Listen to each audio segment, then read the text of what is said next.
Yes, isa pong magandang araw sa bawat isa sa inyo, mga kapatid. Alam ko natutuwa ang marami nating mga kaibigan sapagkat may mga kasama sila at purihin po ang Panginoon sa kalayaan nating sambahin natin siya sa ganitong mga pagkakataon. Ako po'y nag-i-struggle nitong mga nakaraang araw. Iniisip ko, dapat ko pa bang i-discuss, dapat ba nating talakayin itong message na ito about the Great White Throne Judgment. Eventually, nag-decide ako na tingnan natin ito sapagkat ito'y magiging challenge, magiging blessing, whether you are a true believer or not, o meron kang mga kaibigan na hindi pa mananampalataya, this is for you. And this is for everyone na marahil hindi pa niya tiyak ang kanyang kalagayan sa harap ng ating Panginoon. Revelation chapter 20, verses 11 to 15. Revelation 20, 11 to 15. Tayo po'y tumayong muli.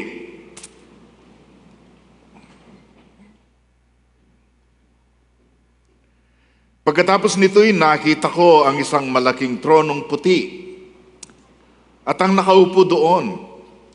Naglaho ang lupa at langit sa kanyang harapan at hindi na nakita pang muli. Nakita kong nakatayo sa harap ng trono ang mga namatay, maging dakila at hamak, at binuksan na ang mga aklat. Binuksan ang isa pang aklat, ang aklat ng buhay. Hinatulan ng mga patay ayon sa kanilang ginawa, batay sa nakasulat sa mga aklat. Iniluwa ng dagat ang mga patay na naroroon. Iniluwa din ng kamatayan at daigdig ng mga patay ang mga patay na nasa kanila. Hinatulan ng lahat ayon sa kanilang mga ginawa. Pagkatapos ay tinapon din sa lawa ng apoy ang kamatayan at daigdig ng mga patay. Ang lawa ng apoy ang pangalawang kamatayan. Ang sino mang hindi nakasulat ang pangalan sa aklat ng buhay ay tinapon sa lawa ng apoy. Tayo po'y manalangin. Mangusap ka, Panginoon. Nakikinig kami. Inaanyayahan namin ang iyong Holy Spirit na maghari sa amin.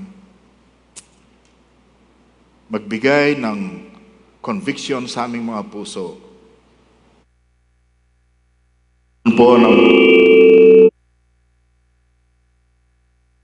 Sa aming gagawin ngayon. Ngayon pa, Panginoon, ibinabalik na namin sa inyo ang lahat ng karangalan at kaluwalhatian. In Jesus' name, amen and amen. You may please take your seats.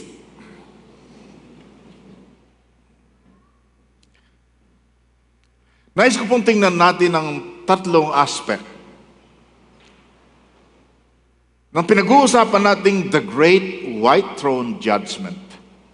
Una po, tinalakay natin sa 2 o 3 messages yung Bema or the Judgment Seat of Christ.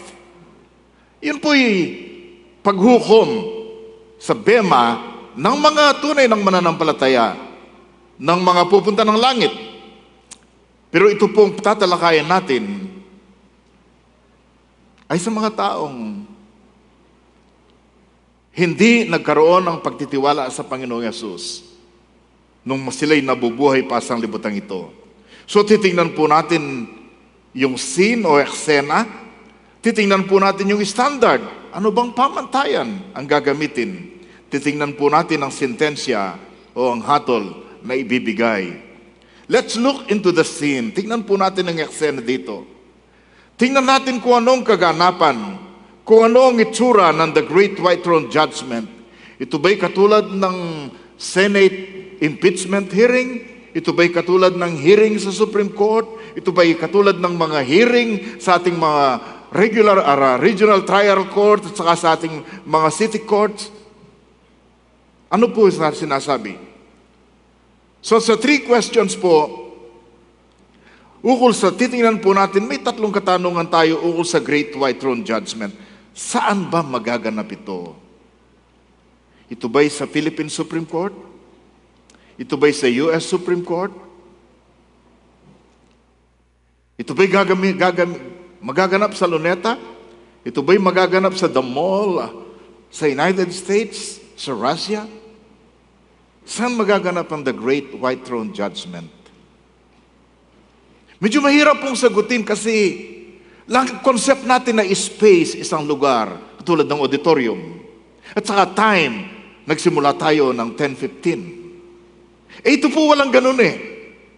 It is spaceless and timeless. And I saw a great white throne judgment, a great white throne, and the one sitting on it. The earth and the sky fled from his presence, but they found no place to hide. Kailan at saan? Wala pong time.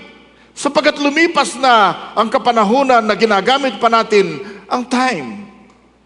Wala pong space. Sapagat ang sabi ng ating verse, the earth and the sky fled from His presence. Nag-disappear na po. Nawala na po.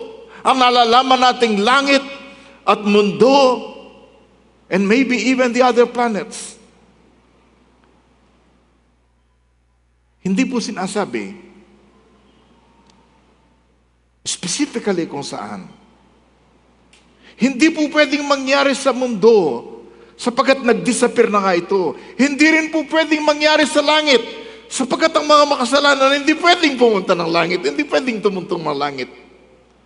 Posibleng ito'y mangyari sa isang planeta o basta walang hanggan, walang boundary, merong lugar doon ng Diyos. Ang ating Panginoong Yesus ay haharap sa lahat ng mga makasalanan. Siguro mas mahalaga sa halip na pag-usapan ko anong location ng Great White Throne Judgment, yung huling pag-uukom sa mga tao, ay tingnan natin ang pangalan, Great, nang ibig sabihin walang hanggan. White, nang ibig sabihin kabanalan, katuwiran, katotohanan. Throne, nang ibig sabihin the majesty, the authority ng Diyos lamang talaga ang pwedeng maging tagahatol ng ating mga buhay. Bagamat sa mundong ito'y madalas tayong manghatol ng ating kapwa. Maybe yun ang isang dahilan kung bakit sinasabi ng Panginoon, judge not. Ang Diyos talagang magiging judge natin. Di po ba? Kung minsan gusto nating maging judge hindi naman po natin talaga nakikita at nababasa kung anong pinagdaanan ng isang tao. Di po ba?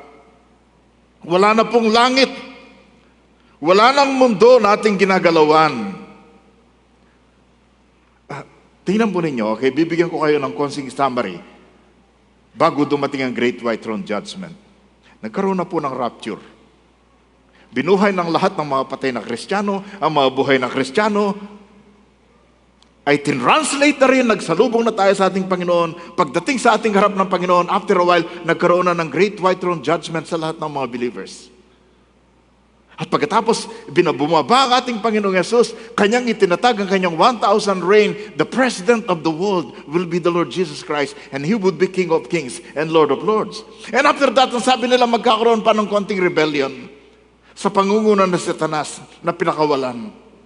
At pagkatapos tatapusin ng Panginoon ang rebellion na yon, and then ihaharap ang lahat ng mga patay na hindi kasama sa unang pagkabuhay sa ating Panginoong Yesus.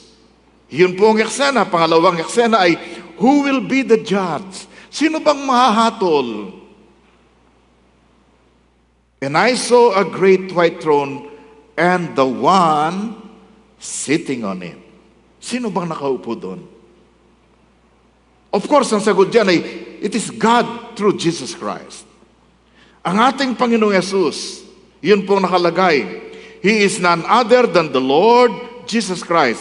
Saan po natin makikita ito? Sa John chapter 5. Ano pong sabi ng John chapter 5? The Father judges no one,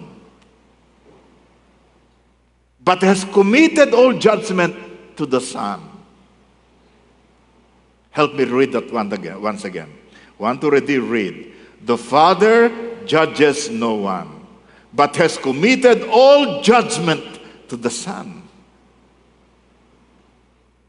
Ang Ama, hindi na siyang maghukom, inilagay na niya ang authority ng paghukom sa kanyang anak, and has given the authority to execute judgment also because He is the Son of Man. Sabi po ni Paul sa mga taga-Roma, God will judge the secrets of men by Jesus Christ. Jesus is the judge. Okay? Paalala, tanggapin at kilalanin mo na si Jesus ngayon bilang Savior para hindi mo siya makaharap bilang judge sa lugar na ito. Who will be the object of judgment? Sino bang hahatulan? Sino bang nasa hukuman? Liban sa judge. Sino bang hahatulan? Sino bang hukuman? Sino bang haharap doon? Summary, all the people who died without trusting Christ as Savior and Lord. Please read that again. Let's go. All the people who died without trusting Christ as Savior and Lord. Yung mahuhukuman sa Great White Throne Judgment, yung lahat ng mga taong namatay na hindi nagtiwala sa ating Panginoong Yesus bilang tagapagligtas. Sabi po ng verse sa Revelation 20, iniluwa ng dagat ang mga patay na naroon. Kayo ba'y naniniwala na maraming namatay sa dagat? Throughout history, marami, di ba? Throughout history. Tapos nasabing ganon, iniluwa din ng kamatayan at daigdig ng mga patayang Hades. Okay? Nang ibig sabihin, nagkaroon ng temporary dwelling place ang lahat ng namatay doon sa Hades. Mga kaluluwa. Pero pagluwa ng daigdig ng kamatayan ng mga patay, bibigyan sila ng isang katawan na resurrected. At haharap sila sa ating Panginoon. Look at verse 13. And the sea gave up the dead which were in it, and death and Hades gave up the dead which were also in them. Pag makita po ni John ang Great White Throne Judgment, right there and there ang lahat ng mga patay mula nung likhain ng sanglibutan. Old Testament age, New Testament age, history and modern history, at sa darating na mga panahon, bago ang rapture, lahat po ng namatay na hindi nakakilala sa ating Panginoong Yesus, kahit sa time ng tribulation, aharap sa hukuman. Aharap sa hukuman. Sabi ni Erwin Lutzer, sabi niya, naku, andyan ang lahat ng relihiyon. Nandiyan ang Buddhist, nandiyan ang Muslim, nandiyan ang Hindus, nandiyan ang Catholic, nandiyan ang Protestant, nandiyan ang Baptist, nandiyan ang Presbyterian, nandiyan ang ibang tinatawag na taga-Zion.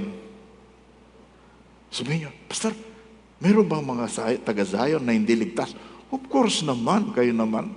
Pwede namang makisama lang dito, pero sa puso mo pala, hindi ka pa talaga kumilala sa Panginoon. Sabihin mo sa katabi, tandaan mo, hindi nagliligtas ang Zion. Okay? Hindi tayo katulad ng ibang mga relihiyon daw. Pasok ka daw sa kanilang relihiyon, maliligtas ka. Hindi po totoo yun. Iisa lang ang tagapagligtas, di ba? Si Lord Jesus. Anong sabi ni Lord? I am the way, the truth, and the life. Okay? So lahat po, mga dakila, mga mayayaman, mga mangmang, mataas ang pinag-aralan, mga mahihirap, all kinds of people, they will all be equal in the Great White Throne Judgment. Oh, may pagtatapat na ako sa inyo. Tinalakay natin yung nakakatakot na verse. Sa panahon ng paghuhukom, ang sabi sa, di ba natatandaan nyo sa Matthew 7, sa panahon ng paghuhukom, maraming magsasabi sa akin, Panginoon, Panginoon, nangaral kami sa iyong pangalan, gumawa kami ng himala sa iyong pangalan. Pero ang sabi ng ating Panginoon sa kanila, hindi lahat ng tumatawag sa akin ng ganyan ay mapupunta ng langit. Sasabihin ko sa kanila sa mga huling araw, sa panahon ng paghuhukom, hindi ko kayo kilala, lumayo kayo sa akin, kayong mga manggagawa ng masasama. Ano pong ipagtatapat ko? Hindi po yan bema, hindi yan judgment seat of Christ. Iyan ay mangyayari sa Great White Throne Judgment. Kasi nga, mapupunta silang impyerno eh. Di ba sa judgment seat of Christ, wala namang pupunta ng impyerno, pag-uusapan lang doon ang gantimpala at ang ating mga rewards. Di po ba?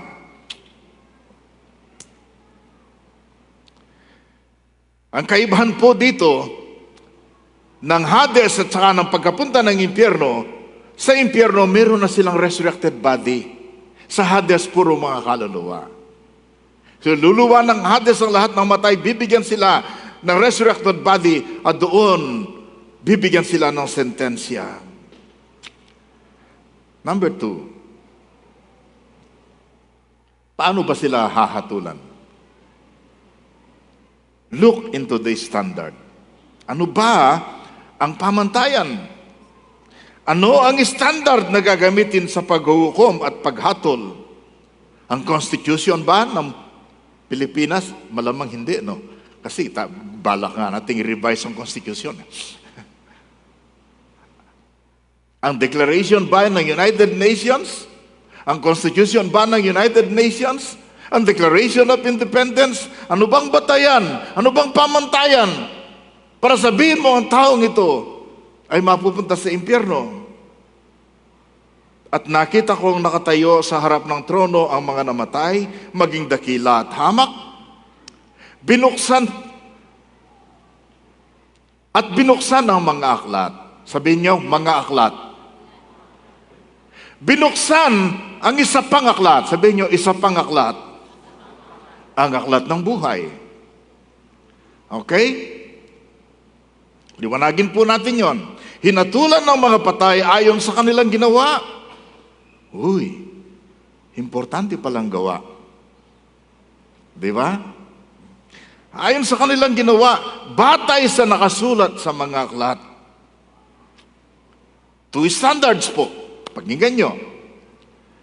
Hindi po yung Constitution natin, hindi po mga bagong batas na ipinasa ng Kongreso, kahit na ng United States, at saka ng Russia at saka China, ang una pong standard, the books of deeds.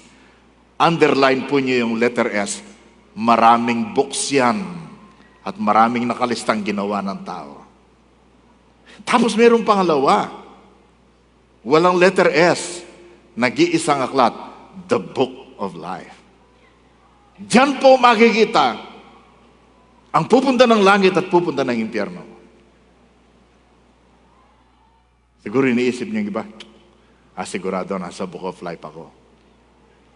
Sino po sa inyong naniniwalang ang pangalan niyo ay nasa book of life? Pumalakpak nga kayo ng malakas. Tingnan po natin, the books of deeds. Nang ibig sabihin, merong aklat, merong listahan ng Diyos ng lahat ng ginawa ng mga tao. Sabihin nyo, Pastor, books? Di ang laki-laki niyan. Baka buong Pilipinas, hindi kasi ang mga books na yan kung lahat ng mga tao, bilyon-bilyon, tapos nakalista ang lahat ng kanilang ginawa. Posible kaya nga ang Diyos ay makaimbento ng 1 trillion terabyte na lalagyan ng lahat ng file?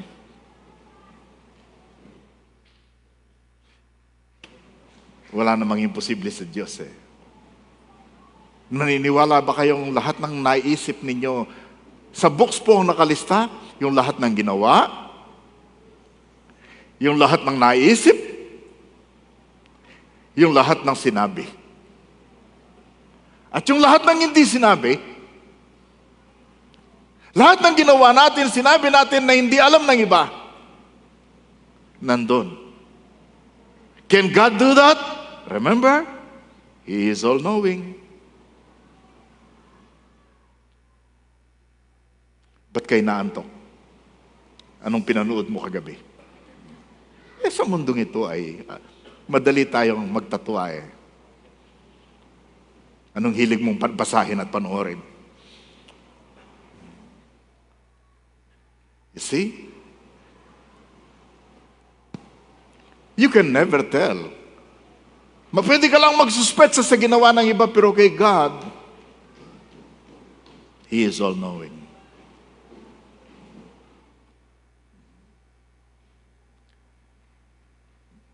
They were judged, every one of them, according to their deeds.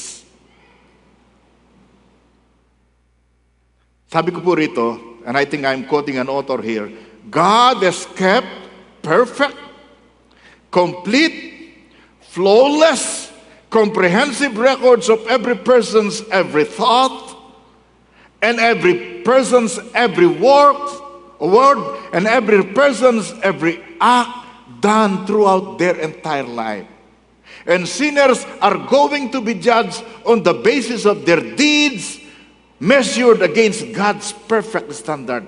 Lahat ng ginawa mo, lahat ng naisip mo, lahat ng sinabi mo, yun ay susukatin kung tama ba o mali, hindi ayon sa pamantayan ng iyong kapitbahay, at saka ng iyong cell leader, at saka ng iyong church, kundi ayon sa pamantayan ng Diyos. Anong pamantayan ng Diyos? Perfect. Yun ang standard niya, ng ating Panginoon. The books of deeds includes actions or deeds, thoughts, and words. Alam po ba niyo na nasa Biblia to? Walang lihim na hindi nabubunyag. Walang natatago na hindi mahahayag. Akala niyo, kasabihan lang ng Pilipino yan? Look again. For nothing is hidden that shall not be evident, nor anything secret that shall not be known and come to light. Walang natatago na hindi malalantad, at walang nalilihim na hindi mahayag. Kinakabahan ba kayo na may kayong tinatago na kayo pinaparinggan ni Pastor Mercado ukol dito? Huwag po niyong isipin yun kasi wala akong alam sa inyong mga lihim na pinagagawa. Kahit nga kung minsan yung pinopost natin sa Facebook, hindi ko kagad pinaniniwalaan. Kasi kung minsan pinopost natin sa Facebook ay walang context. Di ba? Hindi naman sinabi sa atin kung bakit nangyari yun, kung anong nakapaligid na pangyayari yun. Basta nilagay lang yun. Hindi natin malalaman, but God knows. Okay? God knows. Even the most secret thing na itinago natin. Sabi sa Romans 2, the day is coming when God through Christ Jesus will judge everyone's secret life. Sabihin mo sa katabi mo, secret life. Nakaka-intimidate ba yun? Nakakasindak ba yun? Of course naman. Pero alam mong pag ikaw ay anak ng Diyos, alam mong hindi yun ang magiging batayan sa iyo. Di ba? Alam mong ang pangalan mo ay nakasulat sa aklat ng buhay, hindi sa mga aklat na yan. Okay? In advance ko yun, I'm sorry. And then nahatulan tayo ayon sa ating mga sinabi na alin kayang malaking judgment pag-speech ang pag-uusapan? Malaki kaya ang hatol sa lalaki o sa babae? Sino bang mas maraming sinasabi? Ha? Hindi ako titingin sa harap. Tandaan ninyo, sa araw ng paghuhukom, pananagutan ng tao ang bawat walang kabuluhang salitang sinabi niya.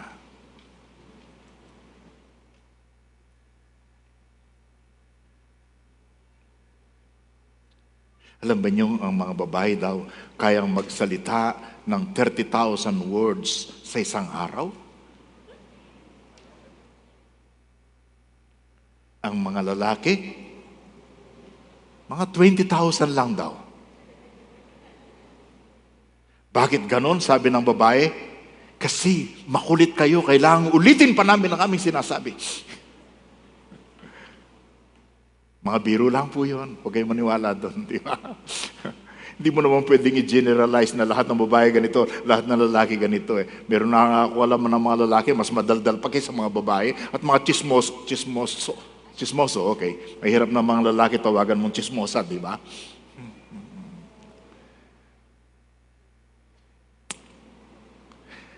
Sabi po sa 37, the words you say will either acquit you or condemn you.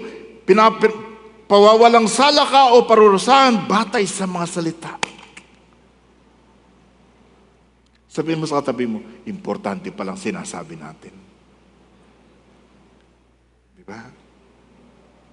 And then our thoughts, pati iniisip natin. Di ba sabi ng Panginoon, ang tumingin ka lang sa iyong opposite sex na meron ka pagnanasa sa isip, nangalunya ka na, grabe naman.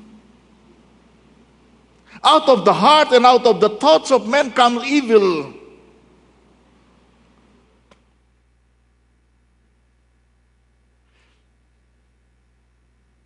Alam mo, paghahatulan tayo sa ganyan, wala isa man sa atin ang pupunta ng langit. Diba? But praise the Lord, ang paghatol sa atin ay kung tinanggap mo na ba ang buhay mula kay Jesucristo at nasulat ba, nandun ba ang pangalan mo sa aklat ng buhay? Diba? Kaya sabi ni Apostol Pablo, every man is without excuse. Remember, kapatid, hindi rin pantay-pantay ang ginawang kasalanan ng tao, ang sinabing makasalanan, ang inisip ng makasalanan, kaya hindi rin pagpantay-pantay ang hatol na matatanggap. Know that there are degrees of punishment or torment. Kagaya na po ng binanggit natin nung nakaraan.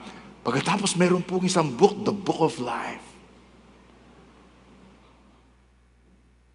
Ganito po yan eh. Ito yung analysis ng ibang author na nag-aaral sa Bible. Kasi mababasa natin kung minsan huwag po niyong tanggalin ang kanilang pangalan sa aklat ng buhay. Kaya sabi nila ganitong sinasabi, the Book of Life tracks every person's birth.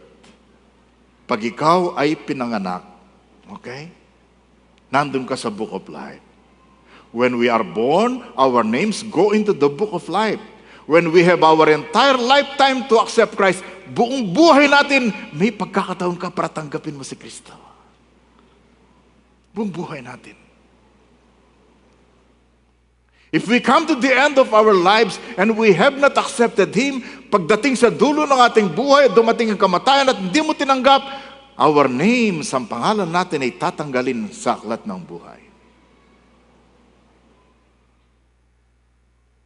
Walang pwedeng pumunta na sa langit kung wala ang kanyang pangalan sa aklat ng buhay.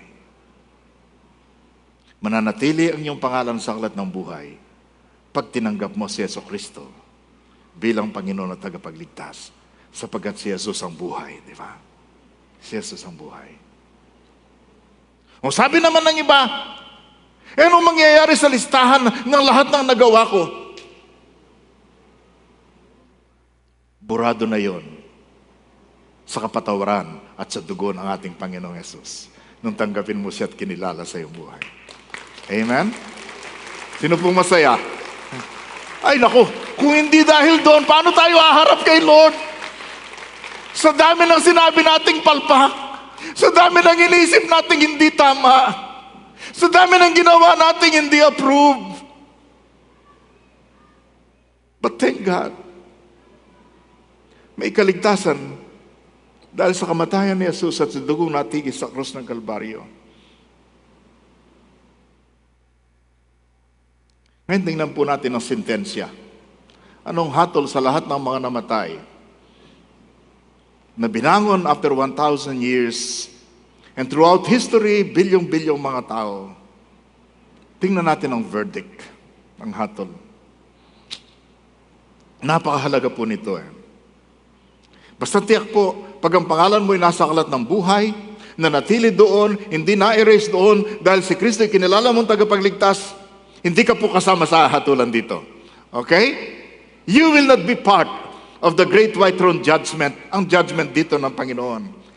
Kaya napakahalaga po, na tingnan natin talaga ang pangalan ba natin ay nasa aklat ng buhay. Yun po sinabi ng ating Panginoong Yesus Di ba sa Luke chapter 10, ang sabi niya, 10:20, sabi niya, nung tuwang-tuwang kanyang mga alagad, because they had a very successful ministry, ang dami nilang napagaling, ang dami nilang napangaralan, nagre-rejoice sila, pati mga demonyo lumalaya sa kanilang harapan. Sabi ng Panginoon, do not rejoice in this, that the spirits are subject to you, but rejoice that your names are written in heaven. Huwag kang mag-rejoice dahil sa ministry yung ginagawa mo. Mag-rejoice ka sapagkat ang pangalan mo ay nasusulat sa langit dahil ikaw ay tumanggap at kumilala sa Panginoong Jesucristo. So lahat po ng dapat mag-rejoice sapagkat ang inyong pangalan ay nasa listahan ng langit, pumalakpak ng malakas.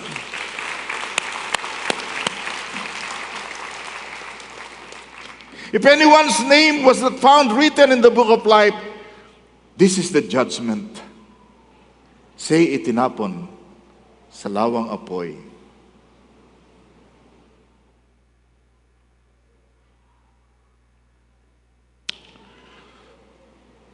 Maybe that's one reason bakit wala tayo dito eh. Hindi tayo maging observer sa judgment. Glorified ng ating body, nasa resurrected body na tayo. Nasa presensya na tayo ng lugar na inihanda ng Panginoon. Pero may ba isang dahilan kung bakit hindi tayo bagay dyan? Kasi kung may kaibigan ka at kakilala at kamag-anak na hatulan, itatapon sa impyerno, mahirap tanggapin yun. Mahirap tanggapin. Kaya sabi ko, ipapangaral ko pa rin para maging challenge sa bawat isa sa inyo na hindi kayo titigil hanggat hindi nakakarinig ng gospel ang inyong mga mahal sa buhay, mga kaibigan at mga kakilala. Amen? Ang sentensya, the lake of fire. Ano po yung lake of fire? Revelation 20 verse 10 ay bibigyan tayo ng idea. At ang diablong ng daya sa kanila itinapon sa lawa ng apoy at asupre na pinagtapunan din sa halimaw, the beast, the false prophet, o the antichrist, at ang huwad na propeta. Paihirapan sila doon, araw at gabi, magpakailanman. Hindi po 1,000 years, hindi po 1 million years, magpakailanman. Kung ang buhay na tinanggap natin, buhay sa presensya ng Panginoon at sa kaligayahan at kagalakan ay magpakailanman, ganon din po ang buhay sa kaparusahan. Magpakailanman. Magpakailanman. So ang tanong ng iba nating mga kaibigan at kakilala, why would a loving God do this? Bakit gagawin ito ng isang Diyos ng pag-ibig?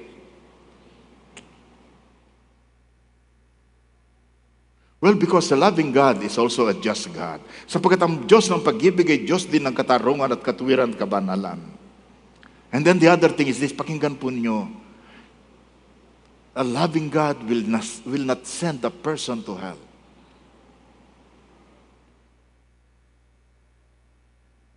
That person chose to go to hell.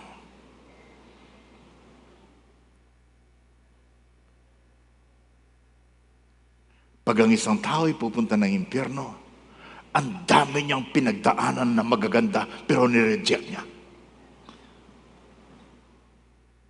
To sum it up, inilagay ko John, the sinner who is going to hell rejected God, rejected the moral law, rejected conscience, rejected revelation, rejected the gospel, and rejected the free pardon. Ang isang taong pupunta ng impyerno na makasalanan, ay tinanggihan niyang Diyos na lumikha sa kanya. Ang Diyos ng pag-ibig at Diyos ng buhay. Tinanggihan niya yung batas na nilagay ng Diyos sa kanyang kaluluwa. Tinanggihan niya yung whisper ng kanyang conscience na sinasabi, maniwala ka sa Diyos. Tinanggihan niya ang kapahayagan ng Diyos ukol kay Kristo. Tinanggihan niya ang gospel ng pag-ibig ng Panginoon. Tinanggihan niya ang pagpapatawad ng Diyos.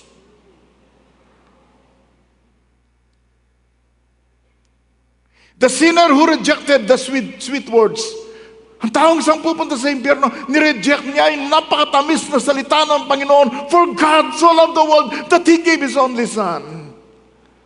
Ang isang taong pupunta ng impyerno, tinanggihan niya yung paanyaya ni Jesus na lagi nagsasabi, come to me, come to me. Ang isang taong pupunta sa impyerno, tinanggihan niya ang sinabi ng Panginoon Apostol Pablo, but the gift of God is eternal life. Tinanggahan niya ang regalo ng Diyos na buhay na walang hanggan. Tinanggahan niya yung wonderful promise that the blood of Christ cleanses us from all sins. Ang dami niyang tinanggihan, ang dami niyang nireject. At pupunta sa impyerno ang isang tao sapagkat pinagwalang bahala niya ang kamatayan ng anak ng Diyos, si Kristo sa krus ng Kalbaryo. Hindi niya pinansin na ang Diyos na nagkatawang tao ay namatay para sa kanya sa krus. Hindi niya kinilala bilang Panginoon at tagapagligtas.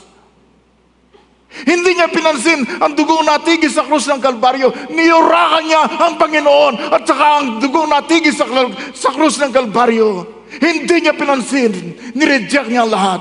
Kaya siya pupunta ng impyerno. It's not because God is sending that person to hell. It's because this person has rejected so much, including the Lord Jesus Christ.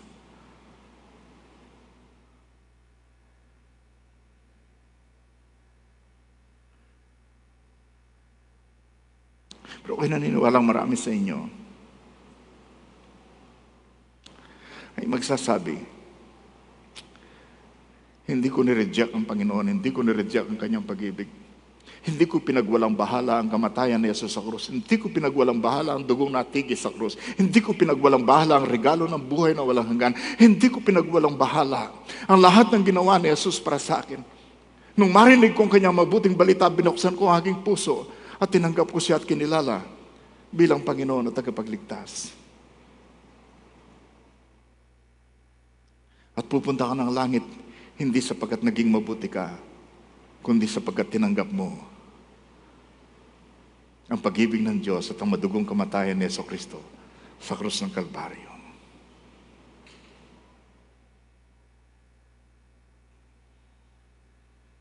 Siguro yung ibang mga nakatayo doon sa Great White Throne Judgment, nung bubuksan na, pagkatapos nakita ang listahan ng kanilang ginawa, ang parang final evidence talaga bang sa impyerno ka, pagkatapos titingnan yung listahan ng aklat ng buhay, titingnan, nandun bang pangalan ko? Nandun bang pangalan ko?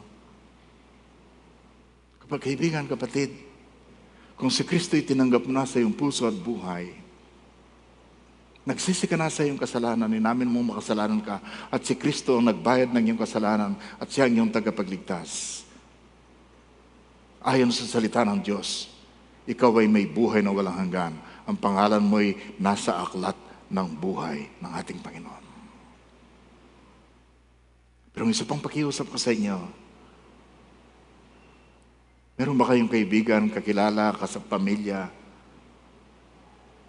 na kailangan niyang marinig ang mabuting balita?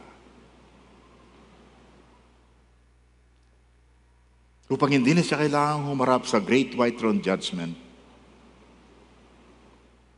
kundi sa judgment seat of Christ na lang siya harap.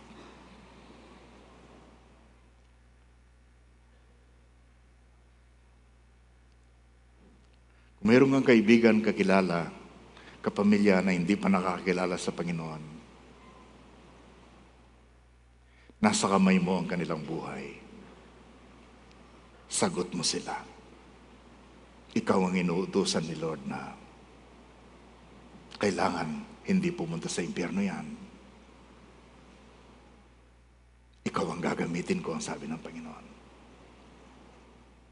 Sino po sa inyo handang magsabi kay Lord, Lord, gamitin mo po ako sa pagliligtas ng maraming buhay? Tayo po tumayo, tayo manalangin.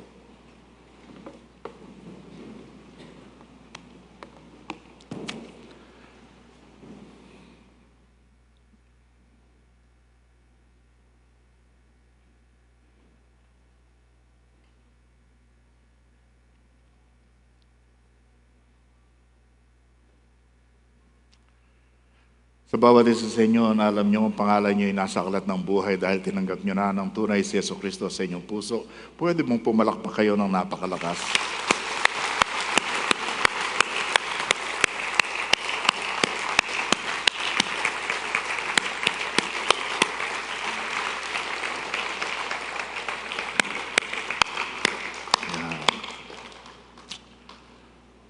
At sa bawat isa sa inyo, na may kakilala, kaibigan, kapamilya, na alam mong dapat marinig ang mabuting balita, at alam mong tinitingnan ka niya ang buhay mo, kung dapat ba siyang maniwala sa iyong sinasabi. Pwede bang sa oras na ito sabihin mo sa Panginoon, Panginoon, Gamitin mo ako. Ang buhay ko yung nilalapit ko sa iyo, dinudulog ko sa iyo. Bago tayo mag-communion, join the worship team in singing this song as a sign of that renewal of commitment. Tayo lumalapit sa Panginoon. Idinudulog natin muli ang ating buhay sa Kanya.